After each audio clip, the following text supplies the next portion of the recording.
નમસ્કાર વિદ્યાર્થી મિત્રો આપણે હવે થર્મોડાયનેમિક્સ ચેપ્ટરના અંત તરફ જઈ રહ્યા છે। આપણે ઉષ્માગતિકીય વિધેયોનો આપણે અભ્યાસ કરી રહ્યા છે, જેમાંનો છેલ્લો ઉષ્માગતિકીય વિધેય મુક્ત ઉર્જાનો આજે આપણે અભ્યાસ કરવાના છે। લાસ્ટ બે વિડિયો લેક્ચરમાં આપણે એન્ટ્રોપી ઉષ્માગતિકીય વિધેયનો આપણે અભ્યાસ કર્યો હતો। મિત્રો, લાસ્ટ વિડિયો લેક્ચરની અંદર આપણે ન્યુમેરિકલ્સ કરેલા। એ ન્યુમેરિકલ્સની અંદર જે પહેલો ન્યુમેરિકલ્સ હતો એની અંદર એન્ટ્રોપી ઘટે છે આવશે। આપણે આન્સર બરાબર લખ્યો છે, મીન્સ કે સમજ્યા છે બરાબર, પણ છેલ્લે અવ્યવસ્થા ઘટે છે તો એન્ટ્રોપી ઘટે છે એની જગ્યાએ શબ્દ એન્ટ્રોપી વધે છે લખાઈ ગયો છે, બરાબર છે। એટલે એમાં એટલો થોડોક સુધારો કરવો પડશે। સારું, તો આપણે એન્ટ્રોપી પરથી પ્રક્રિયાની સ્વયંભૂતા નક્કી કરવા માટેના પ્રયત્ન કર્યા। મિત્રો, આપણે જોયું હતું કે કોઈ પણ પ્રક્રિયા આપણે થતી હોય એના ડ્રાઇવિંગ ફોર્સ ત્રણ છે, એમાંનો બેનો આપણે અભ્યાસ કર્યો, એન્થાલ્પી અને એન્ટ્રોપી। મિત્રો, સૌ પહેલા આપણે જોયું કે જ્યારે કોઈ પણ રાસાયણિક પ્રક્રિયા માટે જ્યારે એન્થાલ્પીનું મૂલ્ય નેગેટિવ મળતું હોય, એટલે કે ઉષ્માક્ષેપક પ્રક્રિયા હોય, તો એ પ્રક્રિયા દરમિયાન પ્રણાલી પોતાની ઉર્જા મુક્ત કરે છે, એટલે કે પોતાની ઉર્જા ઘટાડે છે, અને એને કારણે એની સ્થાયીતામાં શું થાય છે? વધારો થાય છે। પણ ત્યાં આપણે પણ જોયું મિત્રો કે ઘણી બધી એવી ઉષ્મા શોષક પ્રક્રિયાઓ છે કે જે આપમેળે થતી જોવા મળે છે, એટલે કે ડેલ્ટા એચ પોઝિટિવ હોય છતાં પણ પ્રક્રિયા આપમેળે થાય છે। એટલે એન્થાલ્પી પરથી આપણે પ્રક્રિયા સ્વયંભૂતા 100% નક્કી કરી શકતા ન હતા। એટલે એક નવું ઉષ્માગતિકીય વિધેય જોયું, જેને આપણે એન્ટ્રોપી કીધું। એન્ટ્રોપી શું છે? એ અવ્યવસ્થાનો માપદંડ દર્શાવે છે। મિત્રો, એન્ટ્રોપી એ અવસ્થા વિધેય છે। આપણે ત્યાં જોયું હતું કે એન્ટ્રોપીનું નિરપેક્ષ મૂલ્ય માપી શકાતું નથી મિત્રો, પણ એન્ટ્રોપીનું નિરપેક્ષ મૂલ્ય માપી શકાય છે, અને શુદ્ધ હોવો જોઈએ, પદાર્થ કેવો જોઈએ? શુદ્ધ હોવો જોઈએ। શુદ્ધ પદાર્થની નિરપેક્ષ એન્ટ્રોપી માપી શકાય છે, પણ એની ચર્ચા આપણે ઉષ્માગતિશાસ્ત્રના ત્રીજા નિયમનો અભ્યાસ કરીશું ત્યારે કરીશું, છેલ્લા પીરિયડમાં કરીશું આપણે, બરાબર છે। અત્યારે સમજો કે કોઈ પણ પ્રક્રમ દરમિયાન કોઈ પણ પ્રણાલીની એન્ટ્રોપીની અંદર એન્ટ્રોપી ફેરફારમાં વધારો થતો હોય, બરાબર છે, તો કહી શકાય કે પ્રક્રિયા આપમેળે થાય છે। આપણે આટલું જોયું। એમાં પણ જોયું કે ઘણી પ્રક્રિયાઓ એવી છે કે જેની અંદર ડેલ્ટા એસ નું મૂલ્ય, એટલે કે પ્રણાલીની એન્ટ્રોપી ફેરફારનું મૂલ્ય ઘટતું હોય તો પણ પ્રક્રિયા આપમેળે થાય છે। ના સમજ પડી? જસ્ટ સમજો, બરફ છે, બરફને તમે ખુલ્લા પાત્રમાં મૂકો છો તો એ પાણીમાં રૂપાંતરિત થાય છે। બરફની અંદર પાણીના અણુ નજીક ગોઠવાયેલા છે, એટલે કે એન્ટ્રોપી અવ્યવસ્થા ઓછી છે, પણ એ પર્યાવરણમાંથી ઉષ્મા શોષે છે, અને ઉષ્મા શોષીને એ શેમાં ફેરવાય છે? તો કે પાણીમાં ફેરવાય છે। આ દરમિયાન પાણીના અણુઓ, એટલે કે H2O ના અણુઓ છે દૂર જાય છે, એટલે કે એન્ટ્રોપી વધે છે। એટલે કે બરફમાંથી પાણી બનવાની પ્રક્રિયા આપણે થાય છે કારણ કે એન્ટ્રોપી વધે છે। એ જ પ્રકારે પાણીને જ્યારે તમે ગરમ કરો છો તો પાણીને મૂકી રાખો તો બાષ્પની પ્રક્રિયા થાય છે અને પાણી વરાળ સ્વરૂપે દૂર થાય છે। તો પાણીની અંદર ઘટક કણો છે H2O ના, એ નજીક છે પ્રમાણમાં, પણ એ વરાળમાં રૂપાંતરિત થાય છે ત્યારે એમાં દૂર જાય છે, એટલે કે એન્ટ્રોપી શું થાય છે? વધે છે, અવ્યવસ્થા વધે છે। તો સામાન્ય રીતે પ્રણાલીની એન્ટ્રોપી વધતી હોય, બરાબર છે, તો પ્રક્રિયા આપમેળે થાય। પણ અહીંયા આપણે એવું પણ જોયું કે પ્રણાલીની એન્ટ્રોપી ઘટતી હોય તેમ છતાં પણ પ્રક્રિયા આપમેળે થાય છે। ઉદાહરણ યાદ કરો। પહેલું ઉદાહરણ જો આપણે વરસાદ। મિત્રો, વરસાદ ક્યારે પડે છે? વરસાદ તમે પાડો છો? હું પાડું છું? ના, કુદરત પાડે છે। વરસાદ કેમ પડે છે? તો કે પૃથ્વીની સપાટી પરથી પાણીના અણુ બાષ્પીભવન પામીને જ્યારે એ આકાશમાં જાય છે ત્યાં વાદળોની રચના થાય છે, જેની અંદર બાષ્પના અણુ કન્ડન્સેશનની પ્રક્રિયા, સંગ્રહની પ્રક્રિયા અનુભવે છે। ટૂંકમાં વરાળ સ્વરૂપે જોવા મળે છે, બરાબર છે। વાયુના, એટલે કે બાષ્પના વરાળથી બનેલા વાદળા છે, બરાબર છે, એટલે ગમે ત્યાં સ્વતંત્ર રીતે ત્યાં રખડી શકે છે વરાળ, બાષ્પના અણુ। પણ જ્યારે બાષ્પ ભારે બને છે, સંગ્રહિત થાય છે, આપમેળે થાય છે અને વરસાદ સ્વરૂપમાં પડે છે, તો બાષ્પમાંથી પાણીમાં રૂપાંતરિત થવાની પ્રક્રિયા, બરાબર છે, એમાં એન્ટ્રોપી ઘટશે, કેન્સલ પ્રક્રિયા આપમેળે થાય છે। બીજું ઉદાહરણ જોયું આપણે કે મીઠાનું પાણી હોય, મીઠામાં શું છે? દરિયાનું પાણી છે, એમાં Na+ અને Cl- આયન હાજર છે। તમે સંદર્ભ ઉદાહરણને મૂકી રાખો તો એમાંથી NaCl નો સ્ફટિક બને છે। તો કોઈ પણ ક્ષારના જલીય દ્રાવણમાંથી સ્ફટિક બનવાની પ્રક્રિયા, એમાં એન્ટ્રોપી ઘટે છે છતાં પણ પ્રક્રિયા આપમેળે થાય છે। ત્યારબાદ આપણે જોયું કે તેથી કહી શકાય કે ફક્ત પ્રણાલીની એન્ટ્રોપી પરથી તો કે પ્રક્રિયા સ્વયંભૂતા નક્કી થઈ શકતી નથી। તો આપણે શું કર્યું?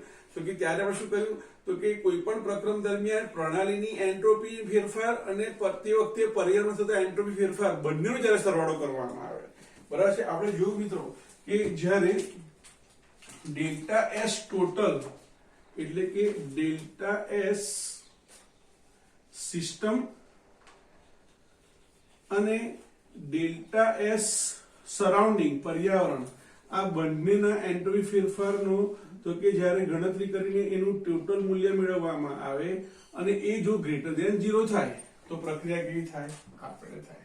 પણ આપણે ગયા લેક્ચરમાં આપણે એના દાખલા પણ કર્યા, પણ ટાઈમ કન્ઝ્યુમિંગ છે, બરાબર છે. તમારે ડેલ્ટા એસ પ્રણાલીમાં થતો એન્ટ્રોપી ફેરફાર અને પર્યાવરણ થતો એન્ટ્રોપી ફેરફાર શોધીને એનો સરવાળો કરવો પડે અને એ ગ્રેટર ધેન 0 થાય તો કહી શકાય કે પ્રક્રિયા આપણે થાય.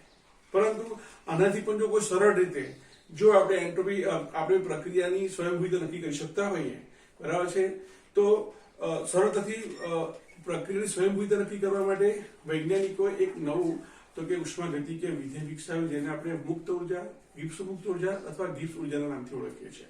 મિત્રો, આ નવું ઉષ્માગતિ વિધેય કોને આપ્યું?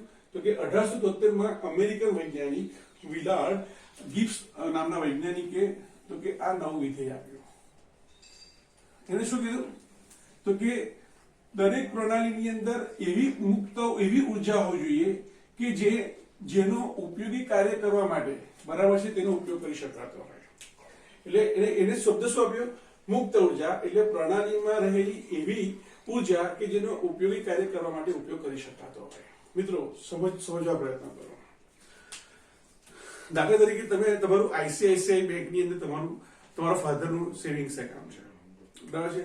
તો આઈસીઆઈસીઆઈ બેંકની અંદર જો મેટ્રો સિટી હોય, બરાબર છે, અમદાવાદ છે, વડોદરા છે, સપોઝ હવે આણંદની પણ વાત કરીએ તો ત્યાં પણ લગભગ એમ કહી શકાય કે તમારા સેવિંગ્સ એકાઉન્ટમાં ઓછામાં ઓછા 10,000 રૂપિયા તમારે રાખી મૂકવા પડે.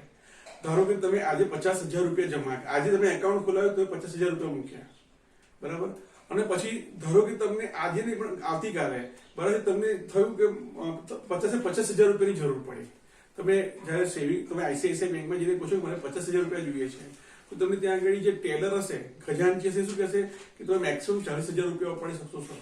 જો તમે 40,000 એક પણ રૂપિયો ઉપાડ્યો ને, એટલે કે જો તમારું બેલેન્સ 10,000 કરતા થોડું પણ ઓછું થયું ને, તો તમારે ફાઇન ભરવો પડશે 715 રૂપિયા.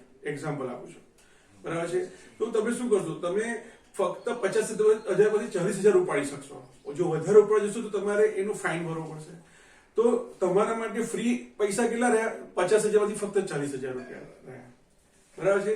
તો આ 40,000 એ તમારા માટે ફ્રી રૂપીસ થયા, બરાબર, કે જેનો તમે ઉપયોગ કરી શકો. છે 50,000 પણ ઉપયોગ ફક્ત 40,000 નો કરી શકશો.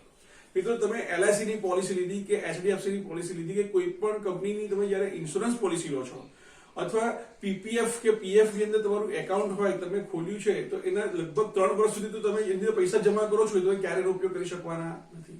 તમે 3 વર્ષ, ધારો કે દર મહિને દર વર્ષે ધારો કે 10,000 ભર્યા, તો તમારા 3 વર્ષના અંતે એમાં 30,000 રૂપિયા થયા. પણ ધારો કે તમને ત્રીજા વર્ષે જરૂર પડી કે મારે 30,000 રૂપિયા ઉપાડવા છે, તો તમે 1 પણ રૂપિયો ઉપાડી શકો નહીં. બીજા 2-4 વર્ષ થઈ ગયા, 5 વર્ષ ટોટલ થયા, 50,000 ભર્યા છે, બરાબર છે. હવે તમે 50,000 પાછા લઈ જશો તો 50,000 મળશે નહીં. જ્યાં સુધી એની મુદત હશે, એ મુદત પૂરી ના થાય ત્યાં સુધી તમને સંપૂર્ણપણે બધા રૂપિયા પાછા મળશે નહીં. તેથી જે રૂપિયા તમે ઉપાડી શકશો એ તમારા માટે મુક્ત ઉર્જા થશે. હજુ ખબર નથી પડતી, સમજવા પ્રયત્ન કરો. તમે અત્યારે ધોરણ 12માં છો, 11માં છો, તમે 12મું ધોરણ ભણ્યા, સરસ મજાનું ભણ્યા, IIT અથવા તમે નીટની અંદર મેડિકલમાં પ્રવેશ પડ્યો, સરસ ભણ્યા, બરાબર છે. અને તમે ધારો કે જોબ શરૂ કરી, તમારો સરસ પગાર છે, અને ધારો કે તમે 10-15 વર્ષમાં ધારો કે 400 કરોડ ભેગા કર્યા. હવે તમને ઈચ્છા થઈ કે મારે દાન કરવું છે. શું તમે 400 કરોડ રૂપિયા દાન કરશો? નહીં કરો. કેટલા કરશો? 100 કરોડ કે 150 કરોડ કે 200 કરોડ?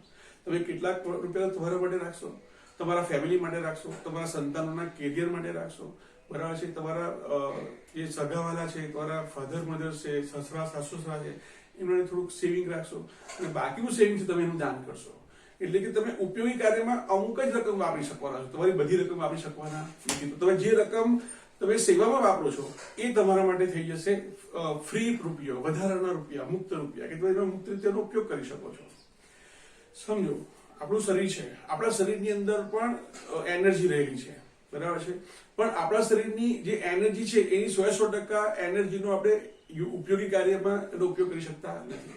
તમે ધારો કે દોડવીર છો, તમે દોડી રહ્યા છો, ધારો કે તમે 1 કલાકના 40 કિલોમીટરની સ્પીડ, ધારો કે તમારી સ્પીડ છે, તમે દોડી રહ્યા છો, તમે 15 મિનિટ, 20 મિનિટ, 30 મિનિટ દોડશો, પછી તમારી સ્પીડ ઘટી જશે.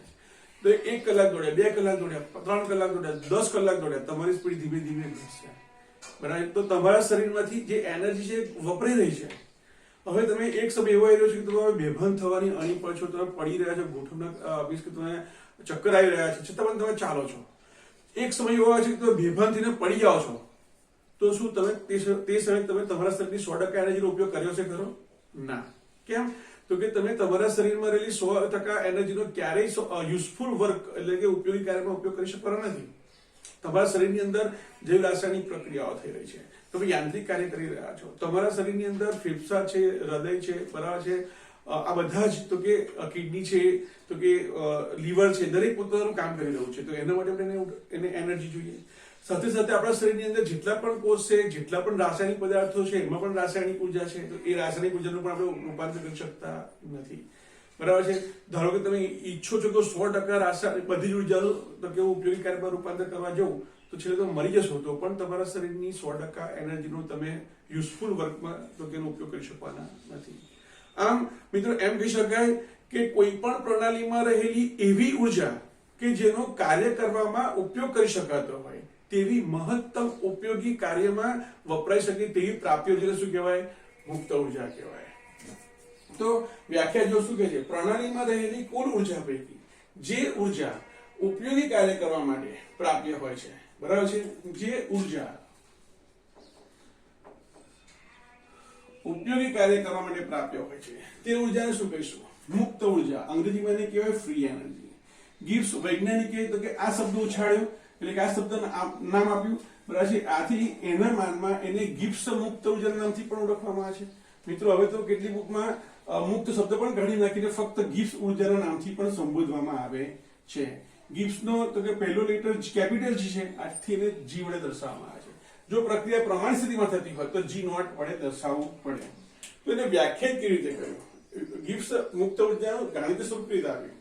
તો કે સામાન્ય રીતે જે ગિબ્સ ઉર્જા અથવા મુક્ત ઉર્જા અથવા ગિબ્સ મુક્ત ઉર્જા છે એ પ્રણાલીની એન્થાલ્પી, પર્યાવરણનું તાપમાન અને પ્રણાલીની એન્ટ્રોપી સાથે સંકળાયેલ તો કે ઉષ્માગતિકીય વિધેય છે. જે રીતે આપણે એન્થાલ્પીને વ્યાખ્યાયિત કર્યું હતું, બરાબર છે, એ જ પ્રકારે અહીંયા પણ તમે જુઓ તો કે ગિબ્સ મુક્ત ઉર્જા એ એન્થાલ્પી, પ્રણાલીની એન્થાલ્પી, પર્યાવરણનું તાપમાન અને પ્રણાલીની એન્ટ્રોપી વચ્ચેનું આ ગાણિતીય સ્વરૂપ છે, બરાબર છે. મિત્રો G બરાબર H - TS. મિત્રો H અવસ્થા વિધેય, T અવસ્થા વિધેય, S અવસ્થા વિધેય, તો G પણ કેવું છે? અવસ્થા વિધેય છે, સોરી. સાથે સાથે તેનું નિરપેક્ષ મૂલ્ય માપી શકાતું નથી. મિત્રો સલ્ફર નહીં પણ S, સોરી, એન્ટ્રોપીનું તો કે નિરપેક્ષ મૂલ્ય માપી શકાય. ક્યારે? તો કે અતિશય શુદ્ધ સ્ફટિકમય પદાર્થ હોય ને ત્યારે, બરાબર છે. એની ચર્ચા આપણે થર્મોડાયનેમિક્સના ત્રીજા નિયમમાં કરીશું, બરાબર છે. તો અહીંયા ધ્યાન આપો, ગિબ્સ મુક્ત ઉર્જાનું નિરપેક્ષ મૂલ્ય માપી શકાતું નથી. મારા શરીરમાં કેટલી ઉર્જાનો હું ઉપયોગી કાર્ય કરી શકીશ એ માપી શકાય નહીં, બરાબર છે. જો હું પ્રાણાયામ કરું, હું મારી બોડી ઉતારી નાખું, તો કદાચ શક્ય છે કે હું વધારે ઉર્જાનો ઉપયોગ કરી શકું, રાઈટ. તો કોઈ પણ શરીરમાં રહેલી, કોઈ પણ પ્રણાલીમાં રહેલી ગિબ્સ ઉર્જાનો 100% આપણે એનું તો કે મૂલ્ય માપી શકતા નથી. પરંતુ પ્રક્રિયા દરમિયાન, પ્રક્રમ દરમિયાન થતો એનો ગિબ્સ મુક્ત ઉર્જા ફેરફાર માપી શકાય છે, બરાબર છે.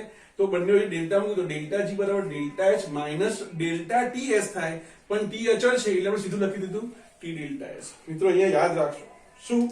તો કે અહીંયા જે ડેલ્ટા G છે કોનું છે? પ્રણાલીનું છે.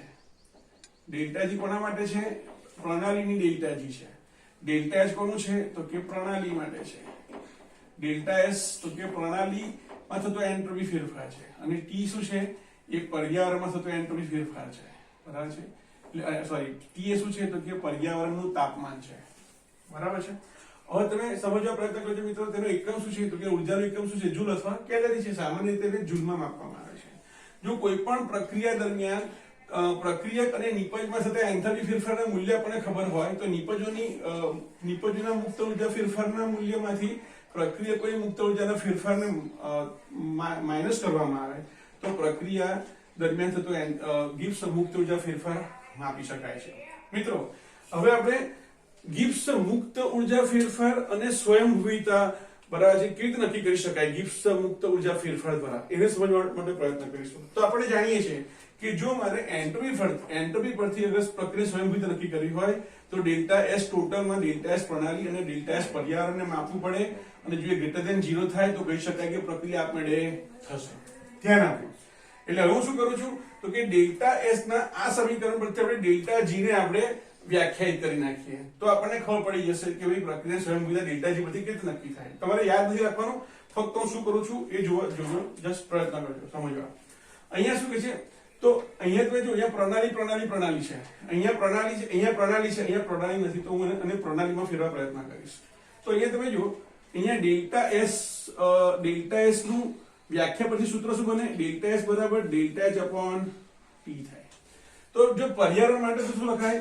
ડેલ્ટા એસ પર્યાવરણ બરાબર ડેલ્ટા એચ પર્યાવરણ છેદમાં ટી લખાશે.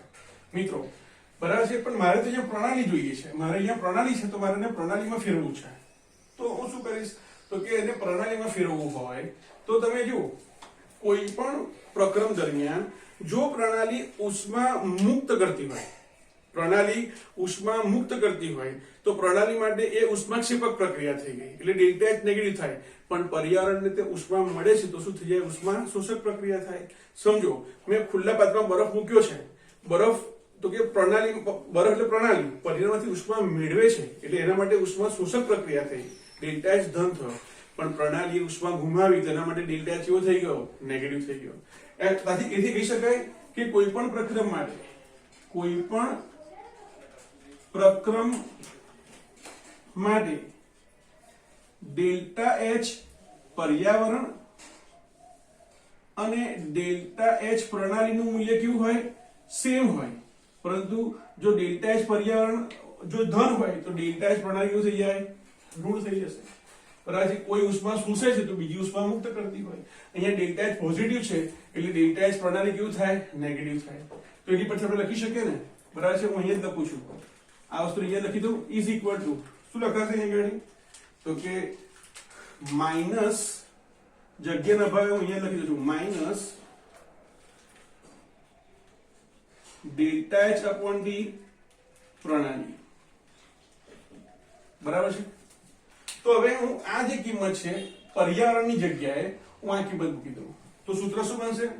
તો કે T ડેલ્ટા S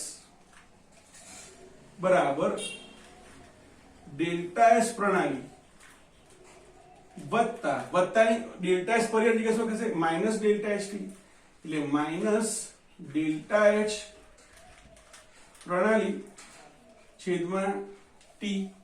હવે શું કરું? આખા સમીકરણને હું ટી વડે મલ્ટીપ્લાય કરી દઉં. આ ડેલ્ટા એસ ટોટલ છે, હું આખા ટી વડે મલ્ટીપ્લાય કરી નાખું તો થશે શું? T into delta S total એના બરાબર ડેલ્ટા એસ પ્રણાલી માઇનસ ડેલ્ટા એચ પ્રણાલી. મિત્રો તો તમે અહીંયા જુઓ, અહીંયા ડેલ્ટા એચ પ્રણાલી છે, ડેલ્ટા એચ પ્રણાલી, ટી ડેલ્ટા એચ પ્રણાલી, અહીંયા ટી અહીંયા લખવાનો રહી ગયો. ટી વડે મલ્ટીપ્લાય કરીશું ને તો અહીંયા પણ ટી મલ્ટીપ્લાય થશે તો ટી ડેલ્ટા એચ પ્રણાલી થઈ ગયો. તો અહીંયા ટી ડેલ્ટા એચ નેગેટિવ છે, અહીંયા પોઝિટિવ છે. અહીંયા ડેલ્ટા એચ પોઝિટિવ છે, અહીંયા ડેલ્ટા એચ નેગેટિવ છે. તો જો આને માઇનસ વડે મલ્ટીપ્લાય કરી નાખું તો માઇનસ ડેલ્ટા એચ પ્રણાલી minus minus plus T delta H પ્રણાલી થઈ જાય. તો આખાની જગ્યાએ શું લખાય? માઇનસ ડેલ્ટા જી લખી શકાય. બરાબર છે. તો અહીંયા આપણે શું કરીશું?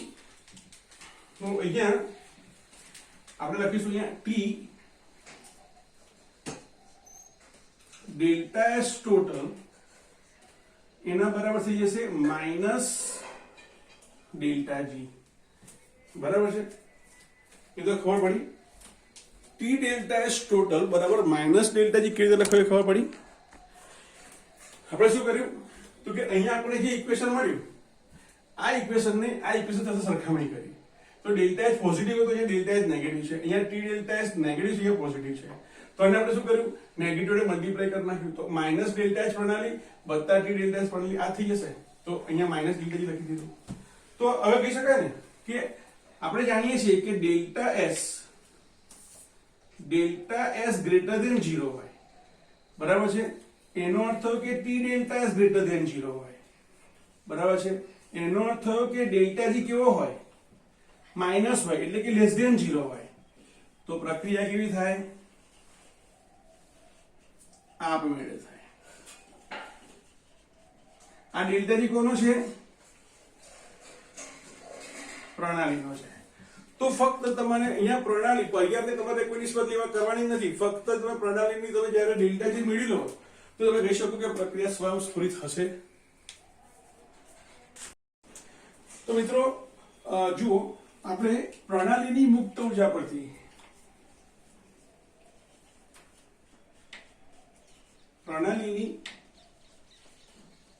પ્રણાલીના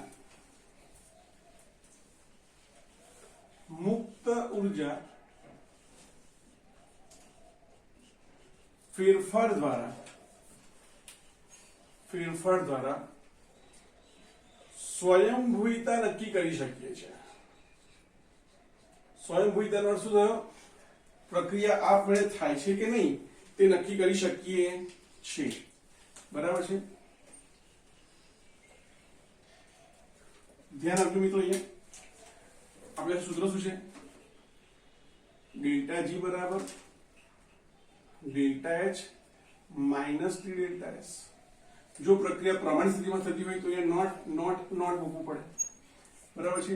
જો પ્રક્રિયા દરમિયાન પ્રણાલીની મુક્ત ઉર્જા ફેરફારનું મૂલ્ય લેસ ધેન 0 થાય તો કહી શકાય કે પ્રક્રિયા કેવી હશે? સ્પોન્ટેનિયસ હશે. એટલે કે પ્રક્રિયા આપમેળે થશે. બરાબર છે? સારું. Delta G naught less than greater than 0 હોય એટલે કે ડેલ્ટા જી 0 નું મૂલ્ય. કઈ ડેલ્ટા જી? કોની ડેલ્ટા જી? તો કે પ્રણાલીની મુક્ત ઉર્જા ફેરફારનું મૂલ્ય. અહીંયા આપણે શું કરીએ? પ્રમાણિત જ બતાવી દઈએ. ચાલો, તો જો delta G naught is greater than 0 હોય તો કહી શકાય કે પ્રક્રિયા આપમેળે થશે નહીં. મિત્રો, પ્રક્રિયા આપમેળે થશે નહીં એનો અર્થ શું થયો? કે પ્રક્રિયા પુરોગામી દિશામાં નહીં થાય પણ પ્રતિગામી દિશામાં તો આપમેળે થઈ શકશે. Delta G naught is equal to 0 હોય. બરાબર છે? તો કહી શકાય કે પ્રક્રિયા કેવી હશે? સંતુલનમાં હશે. મિત્રો, તમે બગીચામાં ફરવા જાઓ અને તમે પેલો ચીચવા ઉપર બેસો. બરાબર છે? અને ચીચવા પર બંને તરફ એક સરખું વજન હોય તો ચીચવો કેવો થાય? બેલેન્સ જોવા મળે. રાઈટ? તો અહીંયા શું કહે છે કે જો ડેલ્ટા જી 0 એટલે કે પ્રક્રિયકમાં મુક્ત ઉર્જા ફેરફાર અને નિપજનો મુક્ત ઉર્જા ફેરફાર એક સરખો બને ત્યારે પ્રક્રિયા સંતુલનમાં છે તેમ કહેવાય. તમારે આટલું જ યાદ રાખવાનું છે. હમણાં આપણે આગળ જે અહીંયા કર્યું એ યાદ રાખવાની જરૂર નથી, પરંતુ આપણે કેવી રીતે પ્રક્રિયા સ્વયંભૂતા ડેલ્ટા જી પ્રણાલી પરથી નક્કી કરી એ તો કે ડિરાઈવ કર્યું આપણે ફક્ત સૂત્ર પરથી. હવે મિત્રો, જો તમને હજુ પણ ના ખબર પડી હોય તો તમને બીજી રીતે સમજવા પ્રયત્ન કરજો. ચલો, મારી પાસે એક બીજું સૂત્ર શું છે? તો કે ડેલ્ટા જી નોટ આર એટલે કે પ્રક્રિયા દરમિયાન થતો મુક્ત ઉર્જા ફેરફાર delta G naught R is equal to શું છે? તો કે is equal to summation of delta G naught product minus summation of delta G naught reactant. સૂત્ર છે મારી પાસે. હવે જસ્ટ ઇમેજિન કરજો કે મારી પાસે કોઈ એક પ્રક્રિયા છે અને પ્રક્રિયાની અંદર કોઈ રિએક્ટન્ટ છે, કોઈ પ્રક્રિયક છે, એમાંથી નિપજ P બની રહી છે. તો જસ્ટ ઇમેજિન કરજો કે ધારો કે આપણી પાસે જે પ્રક્રિયક છે એનો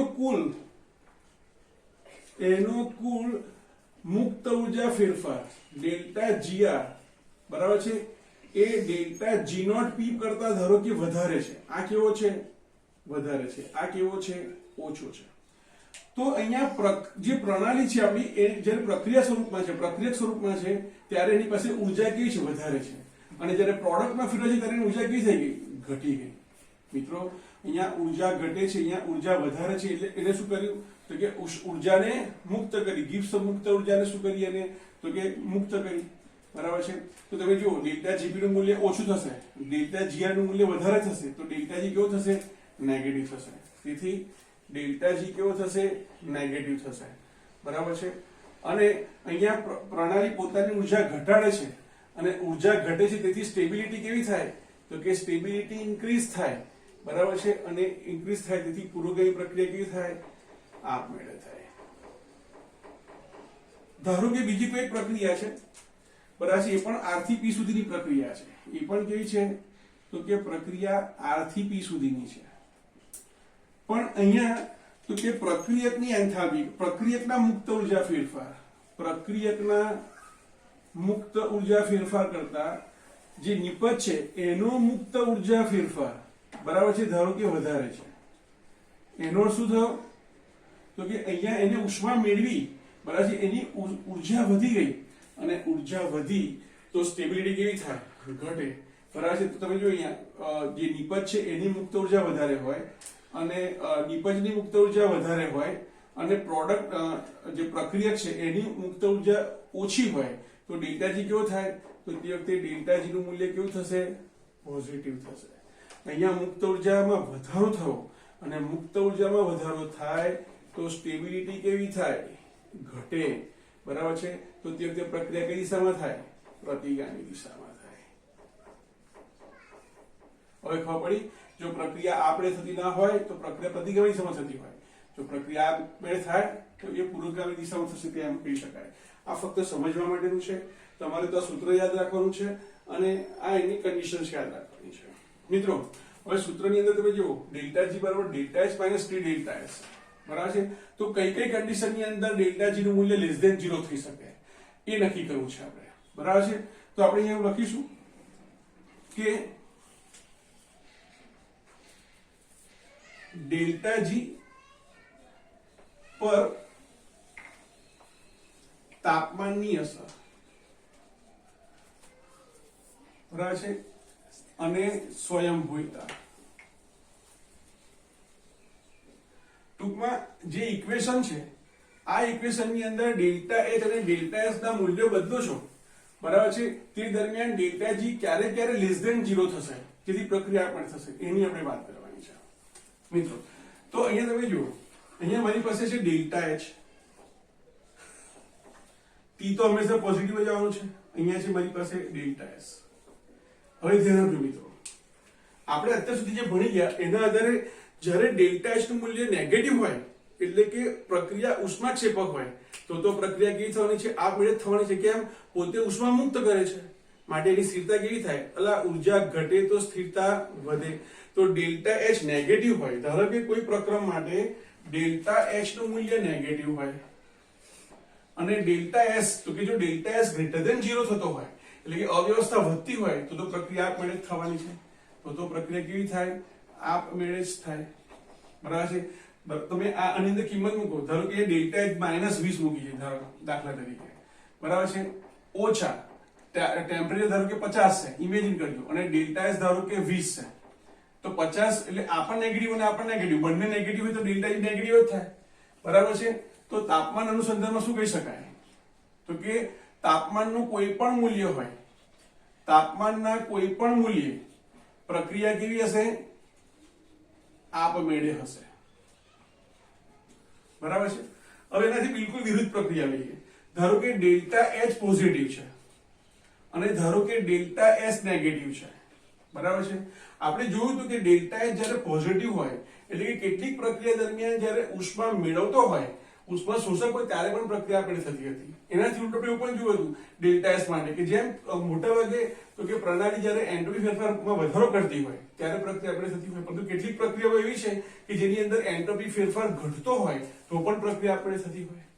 પણ બંને ઘટના સાથે બનતી હોય તો તે વખતે શું થાય? તો મિત્રો અહીંયા તમે જુઓ, ડેલ્ટા એચ પોઝિટિવ લો અને ડેલ્ટા એસ નેગેટિવ લો તો નેગેટિવ નેગેટિવ પોઝિટિવ થઈ જાય, તો આ પણ પોઝિટિવ આ પણ પોઝિટિવ બરાબર. તો ડેલ્ટા જી કેવું થઈ જાય? પોઝિટિવ થઈ જાય.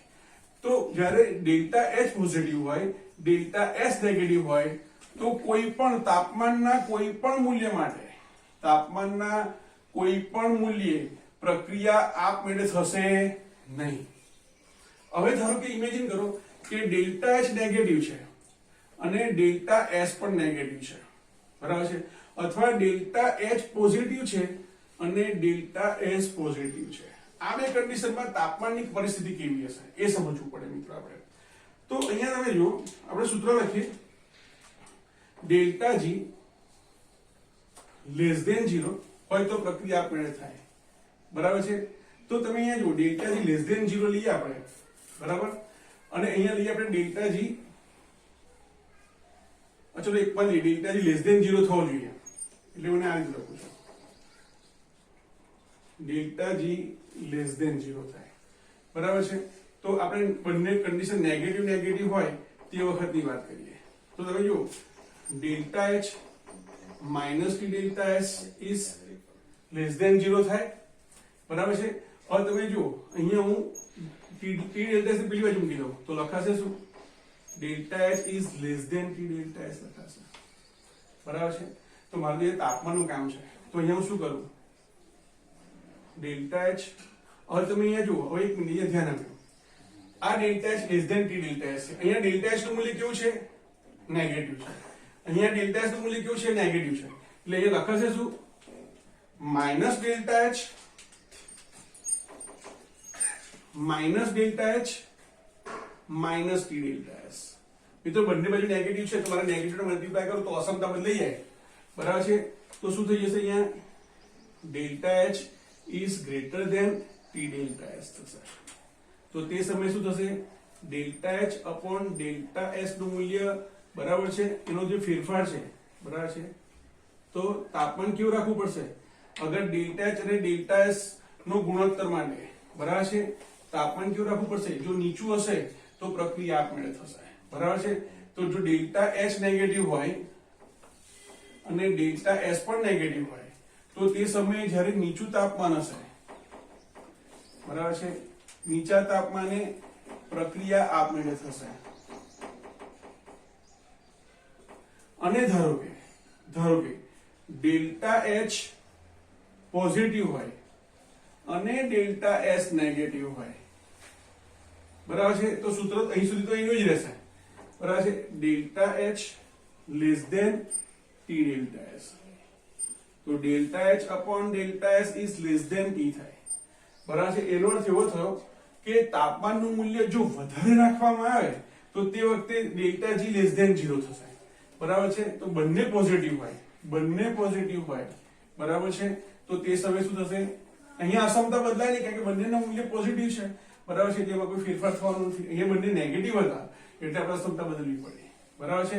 તો યાદ રાખો કે જ્યારે ડેલ્ટા એચ પોઝિટિવ હોય એટલે કે ઉષ્માશોષક પ્રક્રિયા હોય અને ડેલ્ટા એસ પોઝિટિવ હોય તે વખતે તાપમાન કેવું રાખવું પડશે? ઊંચું રાખવું પડશે, બરાબર છે. તો અહીંયા લખી શકીએ આપણે કે ઊંચા તાપમાને પ્રક્રિયા આપમેળે